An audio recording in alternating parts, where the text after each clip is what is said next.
Hi veggie lovers, I'm Amelia. And I'm JP, and we're with Vegans Abroad. Today we're going to do things a little bit differently. We are going to talk about being vegan and why we are still vegan. The reason we want to address this topic is because there's been some hubbub on YouTube about some people saying that they were vegan and now they're not vegan because it was bad for them or unhealthy or whatever, or that they all of a sudden were vegan and now they don't want to be called vegan anymore, they want to be called plant-based.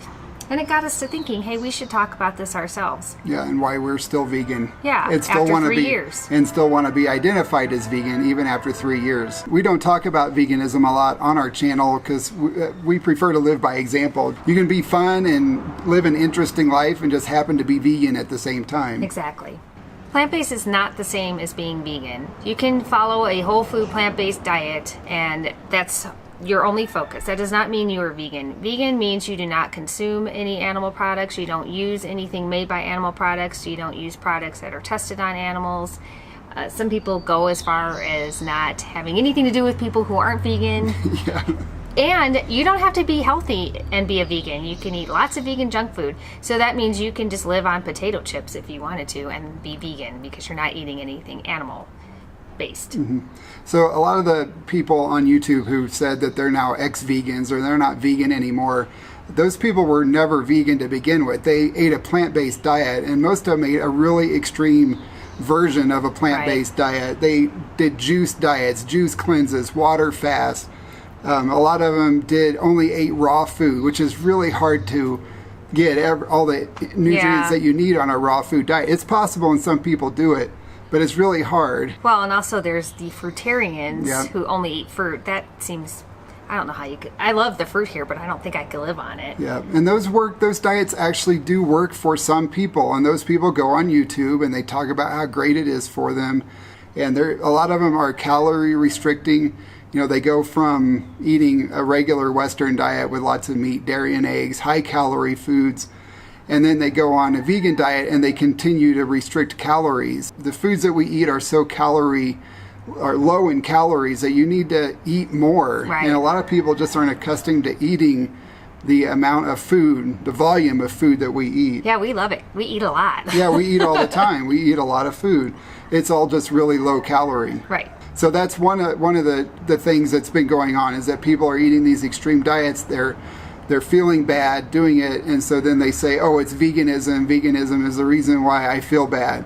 Well, it wasn't veganism, it was their extreme diet. Exactly. If you eat a whole food plant-based diet like we do, that's full of fruits and vegetables, whole grains, nuts, some nuts and seeds. Legumes. We eat a lot of beans. We do. Yeah, we eat a well-balanced diet. That's the key. You know, people, I don't care if you want to talk about being plant-based, vegan, whatever, going on any sort of crazy extreme fad diet does not work long-term. It's proven over and over and over again. But they're popular because people think, oh, it's something new, I want to try it, it's a quick fix. This is a lifestyle for us. Yeah, it's a lifestyle. Yeah. That's why it's easy for us. People say, oh, so I just was back in the States and I had somebody say, oh, you're still vegan. I'm like, well, yeah, it's really easy. First of all, we love the way we eat. We love our diet. It's very easy to eat vegan and Cuenca.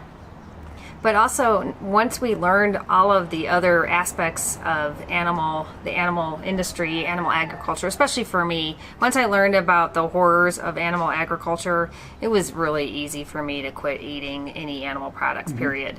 And I wouldn't even think about going back. I mean, there's just no way. It's, ugh. I know. No way. I thought of it. It's just, it's horrifying. I know. I watched a documentary, and the documentary is about monogamy. And he said that a guy said, you know, you can being monogamous is like being a vegetarian. He said that, you know, you can say you're vegetarian for ethical reasons or because of the environmental impact, but he said that doesn't mean that the smell of bacon isn't still good and doesn't make you want it. It doesn't smell good to us. Right. It smells awful. Yeah, it doesn't smell like food. That's spoken like a true not yet vegan, because he doesn't understand that once you change your diet, and we've been eating this way, we're coming up on 3 years now, that food doesn't smell like food to us anymore. It smells awful. It doesn't smell like food. No, it doesn't. It doesn't. And I just think of like burnt tires. That's kind of what it smells like. That's a good way to put it. So would you eat burnt rubber, burnt tires? Probably not. That's kind of what grilled meat smells like now. It doesn't smell like food anymore. Some of the YouTubers like Bonnie Rebecca, and there's been a few others, they're the ones that say that, they're no longer vegan, when really they're just no longer plant-based. They've gone back to eating animal products. John Venus is somebody I've been following for a long time. He's a vegan bodybuilder. Well, now he wants to be called plant-based. I'm not sure he's ever been vegan either, to be honest. He eats a plant-based diet, and he's a bodybuilder, and he talks a lot about vegan issues, but now he said he doesn't want to be identified as vegan anymore. He just wants to be identified as plant-based. The reason why he says that is because he doesn't like the negative connotation that goes along with veganism. A lot of people on YouTube, there are several, can be pretty militant, scary about mean. it. Yeah, and they get on and yell at people. They yell at the camera. That's not really us. And I can understand John's perspective on that, but from my perspective, we need more people like him who are extremely positive and putting out a really good message to help kind of balance the scale a little bit. That you don't have to be so full of hate and anger and negativity, that you can be positive vegans, and be a positive influence. I think I'm disappointed that he has taken that stance. You're right. When we first changed our diet and went plant-based and then vegan, I didn't tell people I was vegan for quite a while because I was uncomfortable, because there is a negative connotation out there, unfortunately. But I find that it's getting better, at least for us. It is. I feel like, well, this is just who we are. And again, we don't ram it down people's throats. If people have questions, we're more than happy to share. We like to talk about where you can eat vegan and share vegan recipes. The vegan word we didn't use for quite a while. For several months after we went vegan. Yes, we were I know we said it was the V word. We would say the V word, and then like it was a bad word. I know. Vegan. And then after about 6 months, we were just like, "Yep, we're vegan." We go out to a restaurant, we're vegan. Please, no animal products in our food. So it was funny how that transition. It took time to get more comfortable with it. And yesterday, I listened to a podcast from that vegan couple. I really liked them. And they were saying how vegans are the only people that abstain from something that have to wear the label of vegan. That's a good point. So they were saying, like, if you rape somebody, you're a rapist. Or if you kill somebody, you're a murderer. But if you eat animals, you're not a vegan.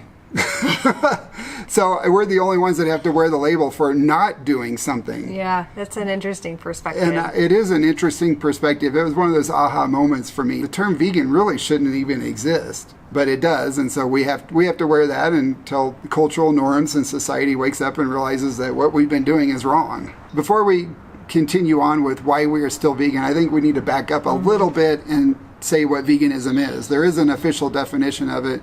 And a lot of people like Piers Morgan and anti-vegan people on YouTube, they like to try to redefine what veganism is in a way to paint us as hypocrites, because it's impossible to be perfect in this imperfect world. And so they say, well, if you go out and drive in a car and kill a bug, you're a hypocrite. It's killing a bug by accident while you're driving is not the same as intentionally killing an animal to eat when you don't need to. It's a ridiculous argument. It is. It's a false equivalency fallacy, and it's not the same. So I wanted to tell you exactly what the definition of veganism is. This was written over 40 years ago. Now I'm going to read it so I get it right. Veganism is a way of living which seeks to exclude, as far as is possible and practicable, all forms of exploitation of and cruelty to animals for food, clothing, or any other purpose. No, the important part of that is as far as is possible and practicable.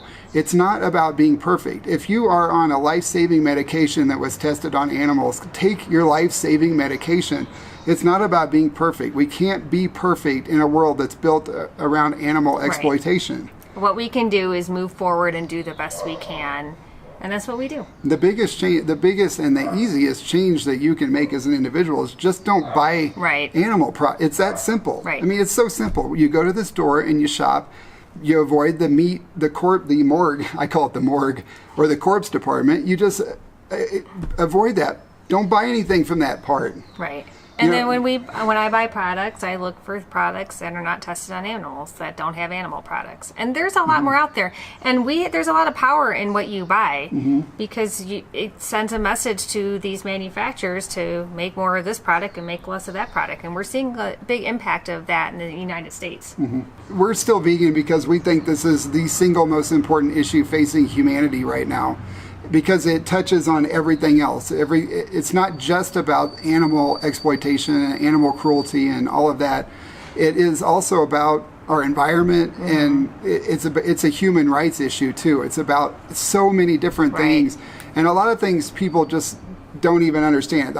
The truth about this, the animal exploitation industry, has been carefully and systematically hidden from all of us so that we don't feel bad about it, because most people do have a conscience and they don't want to intentionally cause harm to animals. So all of the harm that's being caused to animals has been hidden from us. Right. Yeah, I had no idea until thank you Netflix, we started watching those documentaries, and thanks to social media, you can't really hide this stuff anymore. Another part of being vegan is the environmental aspect. Some vegans say environment doesn't matter, but it does to us. It does to us because animals, including humans, live in the environment. Right. And the animal agriculture industry is the leading cause of environmental destruction and species extinction. It is a leading cause of deforestation, the Amazon rainforest and Indonesian rainforest destruction of those. It's animal agriculture that's doing that. It's the leading cause of air, land, and water pollution. It's the leading cause of human-generated greenhouse gases. It's the leading cause of ocean dead zones, and commercial fishing is the leading cause of ocean habitat loss, and is predicted to bleed our oceans dry of fish by 2048. That's like not that far off. 28 years from now, they're predicting that if we continue at the current rate, there will be no more fish in the ocean. It's really hard to wrap your head around that. A lot of species are on the verge of extinction right now, or total collapse. Like the bluefin tuna we've fished them to 4% of their previous population. There's only 4% of the bluefin tuna left in the ocean of what it was just 50 years ago. We're killing our oceans. If the oceans die, humanity dies, as well as a lot of the other animals on this planet. So we feel like veganism has to be about the environment too, because it affects all of the animals on the planet. Right, and future generations. Just don't. We have children. We want places for them to live in the future that are healthy, clean, livable. Yes. There is no planet B. Right now, 80% of the arable land on Earth is used either to raise livestock or to grow the feed that's fed to livestock, and yet it only generates less than 20% of the calories. 80% of the land used to generate less than 20% of the calories it's unbelievable. Consumed. If Asia, Africa, and South America ate as much meat as North America, Europe, and Australia, we would need another 2.5 planets. It's not a sustainable diet. We cannot do it. The planet cannot support it. We're going to kill the planet and ourselves. This is also a human rights issue, and a lot of people don't realize this. A lot of people say, why don't you worry about humans? Humans are more important. Well, we don't believe that they are more important. We're all here together with each other, not for each other. But it is also a human rights issue. A lot of the children that are starving around the world, especially in these developing nations, the food is grown using their land, is then sold to companies that feed it to their livestock to be sold in the West. So literally children are starving in these countries because we're feeding their food to animals that then are eaten by people in North America and Europe and Australia. That's not right. That's a human rights issue that we could easily solve if more people were vegan. Right. And people who work in slaughterhouses, they often suffer from PTSD, and the suicide rate for slaughterhouse workers is a lot higher than it is for the average population. It's really hard work on the mind to kill things over and over. I cannot all imagine day. How horrifying that would be. And in the United States, a lot of the people who work in the slaughterhouses are immigrants, illegal immigrants. And because they're illegal, they don't have employment protection laws for them. So they're forced to work 14, 16-hour days without breaks. Many of them wear diapers to work because they aren't given a bathroom break. So they have to go to the bathroom while they're cutting up your meat. and they go in their pans. It's awful. It's awful. I can't imagine how degrading that But if they be. say anything or complain, they're threatened with deportation. So they have to earn a living. They have to be able to support their family. Yeah, it's a tough issue, bottom line. Yeah. And also the feedlots and the slaughterhouses are often put in locations that are considered low income areas. So it's a lot of people, minorities and people of color live near these slaughterhouses. And as a result, and also the factory farms, as a result, they have respiratory issues. They get cancer at higher rates. The water often isn't safe to drink. They can't sell their property because of the smell, the stench, and so their property is worthless even if they own any. This is a human rights issue as much as it is an animal rights issue. Yeah, and the animals are treated horribly too. That's the thing. I don't care. You can look at those commercials on TV. It's not like that. That's propaganda. A lot of people accuse vegans of spouting propaganda. Propaganda is false information meant to mislead people and influence their behavior. Veganism, we're not saying anything that's false. This is all true stuff. The stuff about the slaughterhouse, and you can look this up. You can go visit one. You can see for yourself. This is not misleading information. It's true information that we are trying to get people to change their behavior to help the animals and the environment and yourselves. Animals are sentient beings. They are able to think and feel. Most animals you think of like a 2 or 3 year old child. They're not very good at expressing themselves, but they feel emotions. You can tell when they're angry or happy or sad, and animals are just like that. The animals are capable of feeling these intense emotions. They're just not very good at communicating how they're feeling. Every animal also has a unique personality. If you have pets, you can tell your dogs, cats, your favorite pet. Right. They all have different unique personalities. I know we have 2 dogs and they're both extremely different. Yes, they are. And farm animals are no different. They all have very unique personalities. I was raised around horses. Horses and cows are pretty similar in terms of intellectual capability, and all the horses, every one of them had a different personality. For all of these reasons and more that we haven't talked about, that's why we are still vegan, and why we're never going to not be vegan anymore. You'll never see an ex-vegan video from us. We feel too good. Physically, we feel too good to have any excuse. That's the only excuse people have, because you can't go back and say, all right, well, now my ethics have changed, and it's okay to kill and brutalize and torture animals now. That you're never going to hear that from us. I just, when we decided to do this video, and JP asked me, well, why are you still vegan? Well, I'm still vegan because this is who I am. This is my identity. This is what rings true to me. And I never even question it. I never think, oh, I wish I could have a piece of bacon, or oh, it won't really matter, or it's not that big of a deal. Those thoughts never enter my head. I never feel like I'm sacrificing. I don't feel like I'm missing out on anything as far as food, relationships, anything like that. It's just this is me. It's who we are. It's just who we are. We feel like we're living our behaviors are congruent with our core values. Exactly. I feel good every time I go and order a plant-based meal in a restaurant, knowing that I'm doing the best I can, or choose a product that is vegan, cruelty-free. That vegan couple, they always say being vegan is the least you can do, and it really is the least you can do. And that's what veganism is. It's the least you can do. They can do a whole lot more. That's why we're doing the YouTube channel, and why we're still vegan too. We want to try and help, raise awareness and show people that you can live a vibrant, healthy life this way. And we like to think we're normal. Maybe we're not to some people, but I don't know if anybody would call us normal. Okay, well, whatever. I wanted to share with you one quote from Maya Angelou that really rings true for me. It's do the best you can until you know better. Then once you know better, do better. And we didn't know better. Before we went vegan, we kind of lived in a bubble with our head buried in the sand. Once we became aware, we had to change. Once I knew better, I wanted to do better. All right, I think that's it. Is that it for you? I think so. Thanks for watching. We really appreciate it. Thanks, veggie lovers. We'll see you soon. Ciao.